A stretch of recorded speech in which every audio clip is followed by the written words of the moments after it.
It's Cinemassacre's Monster Madness, GodzillaThoN. Okay, this is Godzilla against Mechagodzilla, sometimes called Godzilla X Mechagodzilla, but it should really just be called Godzilla vs. Mechagodzilla 3. From now on, there weren't really any new monsters in the Godzilla universe. They were down to remaking the same ones over and over, this time Mechagodzilla again. I've mentioned that I preferred the 70s Mechagodzilla over the 90s version, but the Millennium version gives us a happy balance, coming closer to the design of the original, but still updating it appropriately.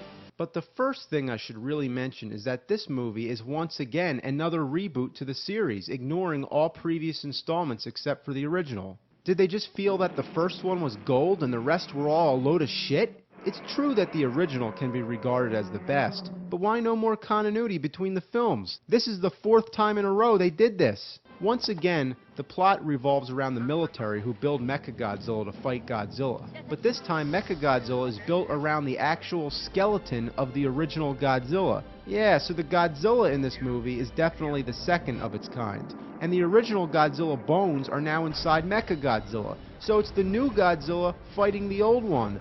Once you're able to wrap your head around that, it gets even more crazy.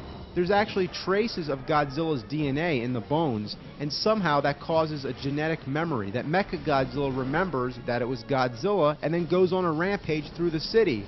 Now that's just mind-blowing. So most of the movie deals with the military's attempt to get Mechagodzilla under control. Oh, and I forgot to mention, they don't call it Mechagodzilla. They constantly refer to it as Kiru. What the hell? It's Mechagodzilla. That's what the title says.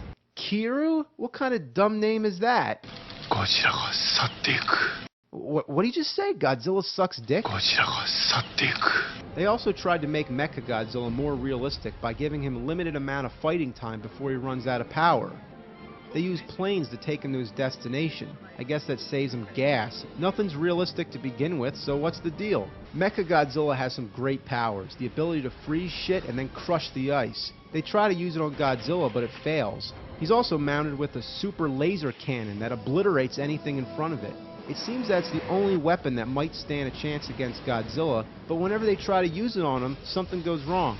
The effects are pretty good, and the monster battles are great. But this one leaves you wishing for a little more. It seemed that this one spent a lot of time setting up the story, reinventing Godzilla again, and concentrating on the humans' efforts to get Mechagodzilla working. All in all, not bad, but at least it had a direct sequel, coming next.